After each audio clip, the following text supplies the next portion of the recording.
We hear the community, they want performance, so we said, okay, Gran Turismo. Gran Turismo, yes. So let's talk about the benefits of this technology, which I think is there's no cogging and No cogging at all. yeah. When you are riding a curb, you can feel every strip on the curb. €499 for this, the wheel and the pedals, is very, very competitive for direct drive. A super exciting video here with Pierre-Yves from R&D at Thrustmaster, here to talk about the very exciting Thrustmaster 598 direct drive wheel. I have lots of questions about it.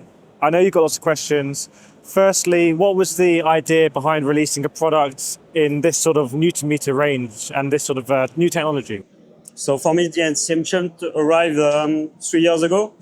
I'm player myself, but I play very low torque. Let's say I prefer the detail than the high torque. And so my idea, and we make a lot of discussion with players. Okay, what do you want? What was the price to not exceed? And they say, okay, 500 was the maximum. Yeah.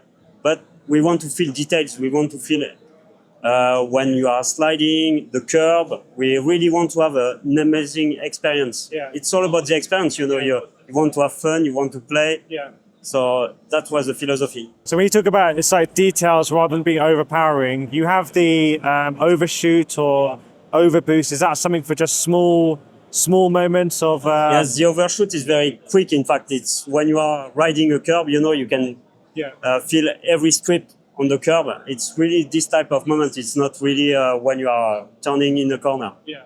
What sort of compromises are there though? Because when you have a lower Newton meter, there has to be some sort of compromise as well to hit the price point. What was essential to maintain and what was sort of like you thought you maybe have to compromise on? We hear the community, they want also performance. So we said, okay, 5 Newton meter. Yeah. We heard about the metal because people say, okay, you are plastic. Yeah. And here is fully metal. Okay. So it was one compromise we didn't do. Even this is now metal, right? This is automotive composite, so you have a glass fiber inside. It's very stiff. So we say, okay, maybe the quick release will not be metal, but we find a material that is cheaper but very stiff, that you cannot break.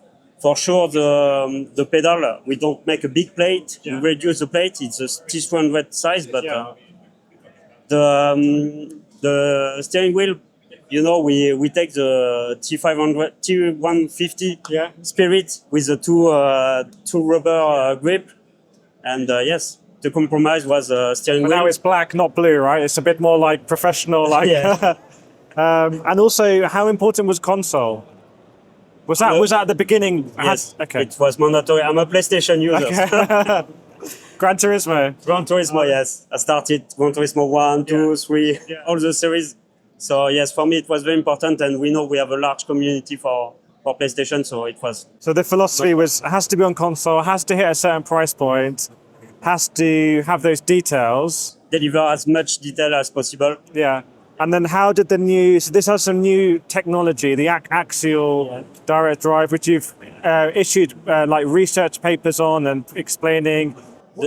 The story began in October 2021, actually. We are developing the T818 and we are doing some research about motors because for me, the T818 is the best, but I was already thinking, okay, how to bring direct drive to console that is affordable. And I was doing some research, internet, videos, and I find this technology quite interesting. And we make some proof of concept, ask players to come, and the first proof of concept, the people say, wow. Different. It's different and it's amazing if you can achieve this.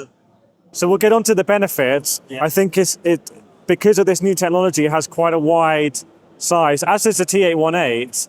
Was that something that it was a little bit of a compromise? It's going to be a bigger thing because of the technology, or this is actually the style? When we discussed with our partner, he said, okay, I can make very cheap, but very wide. I said, no, it's not possible. We need to see the screen. So we find the right compromise. It's not so far from a TGT, because I think TGT is 200 millimeter side. Yeah. And this one is 210. Okay. So it's not so far. And when you put SF1000 on it, you can't see the base. So let's talk about the benefits of this technology, which I think is there's no cogging and no cogging at all. Yeah. And when can you explain like for people who have direct drives and what cogging is? In fact, cogging, when you disconnect, you have to disconnect your wheels your wheel from the PC because we don't want firmware tricks to happen. You just turn the quick release and you will feel some notchiness. Okay. You know, you have the notch. Yeah. And when you switch on the base, you have some algorithm that will cover the notch. Using energy to push it. And each time the magnet go in front of the coil, you have energy passing through the coil, and it creates this resistance feeling in the base. So with this technology, we have no cogging at all, so we have no firmware tricks to deliver the effect. It's really very quick. We deliver directly from the game quickly. That's why we can do the overshoot. Do you see this as a future of direct drive? For me, it's the future of direct drive, yes. And for Thrustmaster, in terms of this is... We believe since 2021, we believe in this, and I'm sure we'll continue in this path. So in terms of I had to go with it on Gran Turismo, which is great on console, I had to go on ACC. The steering is, it can have some light moments in it. Is that actually something that you're able to have because of no cogging? It's very refined? Or how do you see like the balance between having a lightness and having a firmness? Because that's so, when people perceive force feedback, that's what they kind of feel. So,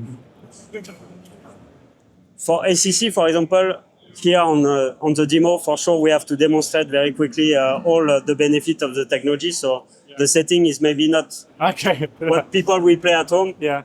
So we discuss with developer. They will also you have review unit maybe, but they will also have some units to implement and to develop the product in the future. It's matter of software and connection between the base and the game. So it seems to be, because of this new technology, you know that you have a cogging-free delivery, and this can all be updated in software in terms of, on a game basis. It's like crystal clear audio. You have to make it. You have to make the music play well for the speaker. Yeah, I get it. And then on the back, we've got sort of the usual ports for pedals, H pattern, or shifter, the power. Quite a light power. It's only 98 watts. Okay. That's why it's 598, 98 watts. Oh, okay. I didn't know. Now we know. So the first number is the range, 1, 2, 3, 5, 8, and after it's the power. Yeah, I have a TA18 and I had it, but it's okay. And then we've got the USB-C, which we like to see. Are you proud to see this? Is it how you imagined it would look? And yes, exactly. I mean, it's pretty. I've been in this interview. I've been like just playing with it and turning with it because it's a very. First time we make the demo with beta testers and people inside Thrustmaster, they were doing like that, and I was speaking to them, and they said they was not listening because they were thinking there is a trick. We didn't put the motor inside. Okay, there was nothing. It was just And said no, there is no trick. I switch on the motor, and they said wow. And €499 for this, the wheel and the pedals, is very, very competitive for direct drive. And it's interesting with Thrustmaster, you still have like an entry level below that price wise. And then you have the T818 that has more, Newton-meters and power. So do you see now like that range as being, you are delivering at every price point and sort of what people want? For us, the most important is to bring people to sim racing, because for sure you can have a big setup, €3,000, but it's like football club. If there is no kid in the club, you will not get a champion. So we need to bring people to the sim racing.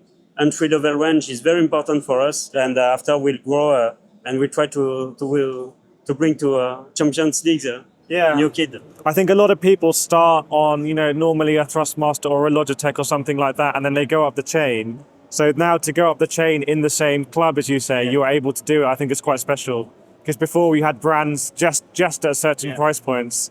I don't know if there's anything else you want to say about the product that's maybe an interesting thing that happened in development, or something that was a challenge? We are very proud of the design of the back, because we did an inside out. This is the coil inside of the motor. Okay. So we say, okay, it's new technology, but how to show it from the outside, and that's actually this pattern to show that this is the coil inside, and everybody can see it.